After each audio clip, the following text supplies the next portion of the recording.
प्रिय छात्रों, कल मैं एब्रोटेनम के बारे में बता रहा था। एब्रोटेनम में मैंने जो कहा कि एब्रोटेनम मुख्यतः मायरस्मस के लिए उपयोगी दवा है, लेकिन बच्चों, हमारे होम्योपैथी सिस्टम में किसी भी बीमारी के लिए एक दवा स्पेसिफिक नहीं है। इसी के चलते मैंने आप लोगों को कंपैरिजन करके बता रहा हूँ कि मायरस्मस में कौन कौन सी मेडिसिन हैं, किस किस परिस्थिति में कौन सा मेडिसिन को हम लोग प्रिस्क्राइब करेंगे। तो सबसे पहले आप लोग ये जानिए कि मायरस्मस जो है ये क्या है। तो मायरस्मस के काउजेशन जो है अपर्याप्त भोजन ग्रहण करने से, यानी भोजन जो है सही रूप से इम्प्योर भोजन या भोजन प्योर मिला भी और उसके चलते वो इंडाइजेशन के चलते वो सही से पाचन क्रिया नहीं किया, तो इस परिस्थिति में कुपोषण के शिकार हो जाते हैं बच्चे। साथ ही मांसपेशियां क्षय होने लगती है, वजन घट जाती है और बढ़ोतरी रुक जाता है। इसी को सूखा रोग या मायरस्मस कहते हैं। तो अब हम जो कल 3 दवाओं को आप लोगों को बताया कि मायरस्मस में 3 दवा जो है, एक एब्रोटेनम, दूसरा इथोजासाइनिपियम और तीसरा आयोडम। इन 3 दवाओं के बारे में मैंने कंपैरिजन किया कि किस परिस्थिति में मायरस्मस में कौन सी दवा दी जा सकती है। तो सबसे पहले मैंने एब्रोटेनम के कहा, जिसमें आप लोगों ने सुना या देखा कि उसमें कौन कौन सी परिस्थिति रहेगी, कि क्या कारण रहेगा, कौन सा सिम्टम आएगा, चाहे वो ऑब्जेक्टिव सिम्टम हो या सब्जेक्टिव सिम्टम हो। ऑब्जेक्टिव सिम्टम में आप जो देखेंगे बच्चे के, जैसे एब्रोटेनम में मैंने कहा कि लोअर एक्सट्रीमिटी वीक होता है, तो आपको पता चलेगा कि ये साइन आ जाएगा कि ये जो है एब्रोटेनम का है। उसके साथ और सारे सिम्टम्स को मिलाने हैं। तो मैंने काउजेशन जो दिया एब्रोटेनम का, उसमें मैंने कहा कि लाइंटेरिक डायरिया जो है इसका मेन कारण है, और दूसरा जो है अपच, जिसमें बिना पचा हुआ स्टूल होना, ये कंडीशन यदि आता है और इसके चलते बच्चे में रिकेट्स आते हैं, बच्चे में सुखंडी का रोग होता है, तो हम लोग एब्रोटेनम को सोचते हैं। दूसरी दवा मैंने कहा इथोजासाइनिपियम। तो ये इसमें भी इंडाइजेशन का ही है, क्योंकि बच्चे के मुख्य भोजन मिल्क है और इथोजासाइनिपियम में इंटॉलरेंस ऑफ मिल्क है। इसलिए बच्चा जो मिल्क को पचा नहीं पाता है, इसी के चलते उसका न्यूट्रिशन सही नहीं हो पाता है और उसके चलते वो बच्चा क्षय रोग के शिकार होता है, मायरस्मस उसे अपीयरेंस होने लगता है। तो उस कंडीशन में हम लोग इथोजासाइनिपियम पर जाते हैं। तीसरी आयोडम देखा, ये भी मेडिसिन जो है आपको देखा कि इसमें भी इंडाइजेशन का ही है प्रभाव, कि इसमें इंडाइजेशन के चलते इसे डिस्पेप्सिया है, गैस की शिकायत ज़्यादा है, और गैस होने के चलते इसका पेट तना हुआ रहता है और उसके चलते इसका माल न्यूट्रिशन नहीं मिल पाता है, और इसी के कारण यदि वह आपको सुखंडी का रोग होता है, कुछ और सिम्टम उसमें आते हैं, जैसे फेस पीला दिखलाई देना, फेस पर ठंडा अनुभव करना, ये सब सिम्टम्स यदि है तो हम लोग आयोडम को देखते हैं। आज हम आप लोगों को एक और कंपैरिजन में नाइट्रम म्यूर भी मायरस्मस के लिए एक अच्छी दवा है। तो नाइट्रम म्यूर के बारे में हम आप लोगों को बताएंगे कि natrum mur baby is anemic. सबसे पहले ये जानना है कि नाइट्रम म्यूर के बच्चा जो होता है वो एनेमिक होता है, कमज़ोर होता है। Anaemic and cachectic with great emaciation, और दुबला पतला होता है, कमजोर होता है, दुबला पतला होता है। हेयर टू लॉसेस फ्लैश, मांस जो उसकी जो है फ्लैश जो है लॉस करने लगता है। वाइल लिविंग वेल, अच्छी तरह रहने से भी, अच्छा खाने पर भी उसका जो है मांस जो है क्षय होने लगता है। इमिसिएशन इज वेल मार्क्ड, और दुबला पतला जो उसका है ये सबसे बड़ा पहचान है कि ये बच्चा सफ़र कर रहा है मैरस्मस से। तो mark in neck and throat, इसका जो है ये दुबला पतलापन या कमजोरी ज़्यादा इसको जो है नेक और थ्रोट में देखा जाता है।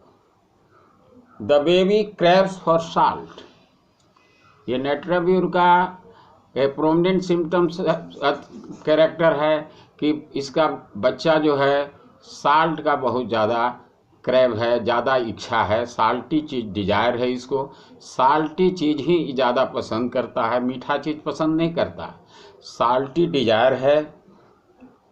Has aversion to bread, salty है डिजायर लेकिन रोटी इसको पसंद नहीं है, यानी ब्रेड इसको पसंद नहीं है, रोटी इसको पसंद नहीं है। And suffers from bad effect of salt, इसका बच्चा जो है साल्ट ये नमक के बैड इफेक्ट से, नमक अधिक ले लेने से, नमक के ज़्यादा खा लेने से इसका जो है इफेक्ट पड़ता है, और इसके चलते इसको इमेसिएशन होने लगता है, मांस की क्षय होने लगता है, और इसकी मायरस्मस की कंडीशन प्रोड्यूस करने लगता है। The baby also has great liability to take cold, ये जो है बच्चा जो है बहुत जल्दी ठंडा को कर लेता है। इरिटेबल एंड वीपिंग मूड, इसका बच्चा जो है उत्तेजित होता है और हमेशा रोने की प्रवृत्ति इसमें रहती है, वीपिंग टेंडेंसी बनी रहती है, ये पहचान है नेट्राम्यूर के बच्चे का। एंड कंसोलेशन एग्रावेट्स, ये रोता है या भिन्न होता है तो उस परिस्थिति में यदि उसे दुलार करेंगे, उसको सहानुभूति देने की कोशिश करेंगे तो इसका बच्चा और जो है एग्रावेट उसका होगा। इसलिए नेट्राम्यूर के बच्चे को या नेट्राम्यूर के किसी भी पेशेंट को कंसोलेशन नहीं देना चाहिए, उसे चुपचाप शांत छोड़ देना चाहिए और उसी कंडीशन में वो ठीक होगा। जितने उसको सहानुभूति देने की कोशिश करेंगे, लार प्यार दुलार देने की कोशिश करेंगे, वो उसका रोग और बढ़ते जाएगा। जैसे टेंडेंसी है, जो वीपिंग टेंडेंसी है, वो और रोने लगेगा और जिससे वो बच्चा को बीमारी बढ़ता जाएगा। इसलिए नेट्राम्यूर के बेबी को इमिसिएशन है, कमजोरी है, और उसके चलते अगर मायरस्मस है तो उस कंडीशन में आप नेट्राम्यूर को सोचें और नेट्राम्यूर को दें। ये रहा आपका मायरस्मस पर नेट्राम्यूर का इफेक्ट। तो हम लोग बच्चे मायरस्मस को जब ट्रीटमेंट करने लगें तो उस समय देखें कि कौन सी दवा का ये बच्चा है। इसके लिए सबसे पहले आपको काउजेशन ऑफ द डिजीज जाना होगा, कारण क्या है जिसके चलते इस बच्चे को कमजोरी हो रही है, फैट की कमी हो रही है, शरीर में क्षय आ रहा है, कमजोर है, चलने फिरने में दिक्कत हो रहा है, मांस में सिकुड़न आ रहा है। ऐसा जब हम अब देखते हैं तो हमें काउजेशन ऑफ द डिजीज पर जाना चाहिए कि क्या कारण है कि यह बच्चा ज़्यादा डायरिया से सफ़र किया उसके बाद ऐसा हुआ, कि यह बच्चा साल्ट ज़्यादा लिया इसके बाद हुआ, कि यह बच्चा दूध नहीं पीने से हुआ, दूध नहीं पचा इसके चलते हुआ, या इस बच्चे को गैस का प्रॉब्लम ज़्यादा रहा उसके बाद ऐसा हुआ। तब विभिन्न दवाइयाँ जो आपके सामने हमने रखा, चाहे ब्रोटेनम हो, इथुजासाइनिपियम हो, आयोडम हो या नेट्राम्यूर हो। तो इन दवाओं को जब हमने रखा तो इन चारों में कंपैरिजन कर लीजिए कि चारों का काउजेशन अलग अलग है, चारों में आपको अलग दिखाई देगा और इसी के आधार पर आपको सिम्टम सिलेक्शन करके और तब ट्रीटमेंट करना है। अब 5वां दवा है ट्यूबरकुलिनम। ये आप जानते हैं नोसोड मेडिसिन है। ट्यूबरकुलिनम टीबी के ही जर्म से बना है, इसलिए ट्यूबरकुलिनम जो है ये पेशेंट, इसका बच्चा जो होता है ये ट्यूबरकुलर डायथेसिस है, यानी बैकग्राउंड में इसका ट्यूबरकुलोसिस है, चाहे माता पिता का हो, चाहे दादा दादी का हो, चाहे परिवार में किसी को अगर ट्यूबरकुलोसिस है और वो आपको बैक हिस्ट्री मिल जाता है, तब आपको ट्यूबरकुलिनम पर सोचना है। ट्यूबरकुलिनम के पेशेंट को मुख्यतः बेबी इज वेरी इंडिकेट है ट्यूबरकुलर डायथेसिस। मैंने कहा कि ये टीबी के बीमारी से या प्रवृत्ति उसका हमेशा रहेगा कि टीबी होने का, क्योंकि बैकग्राउंड में इसका ट्यूबरकुलोसिस है। इसके साथ ही ये जो है फिजिकली बहुत वीक रहेगा, यानी शारीरिक कमजोरी इसको ज़्यादा रहेगा। Physically weak, there is emaciation of the whole body, पूरे शरीर जो इसका होगा दुबला पतला होगा। Emaciation is very rapid and highly pronounced, इसका जो दुबलापन जो है, मांस की कमी यानी फैट की कमी और क्षय जो होते जाना, ये इसका बहुत तेजी से बढ़ेगा, बहुत तेजी से बढ़ेगा। लॉसिंग फ्लैशेस, मांस जो इसका लॉस कर जाएगा। वाइल लिविंग वेल, जबकि अच्छे तरह से वाइल लिविंग वेल का मतलब हुआ कि अच्छा तरह से रहना नहीं, अच्छे खान पान, अच्छे सब चीज़ मिलने के बावजूद भी इसको इमिसिएशन होता है, यानी शरीर दुबला पतला होते जाता है। ये इसका ट्यूबरकुलिनम का पहचान है। Well, the baby catches cold very easily, tuberculosis के बच्चा जो है या ट्यूबरकुलोसिस के पेशेंट जो है वो बहुत आसानी से ठंडा को कैच कर लेता है, यानी कोल्ड इफेक्टेड होता है, कोल्ड से उसे बहुत ज़्यादा दिक्कत होने लगता है। Without knowing how and from where, बिना कुछ समझे जाने बिना कोई पता नहीं चलता है और इसका जो है शरीर दिन पर दिन दुबला होता जाता है। The baby usually has family history of tubercular affection, यानी इसका बच्चा जो है का, अभी मैंने कहा कि बैकग्राउंड में इसको ट्यूबरकुलोसिस है, तो जनरली इसका बच्चा को जो है ट्यूबरकुलर अफेक्शन है।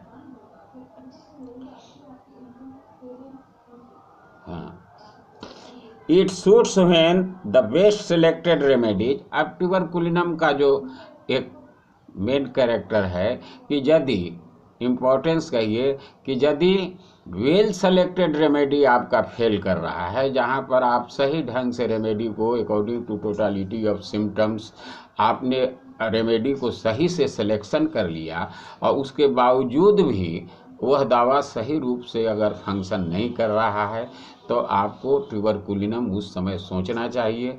एक खुराक ट्यूबरकुलिनम हाई पोटेंसी में उसके देकर और उसके बाद आपको सारे साइन एंड सिम्टम्स अपीयर हो जाएंगे और क्लियर कट आपका सिम्टम मिल जाएगा कि इससे किस दवा की ज़रूरत है और उस पर आप उस दवा को सिलेक्शन करेंगे।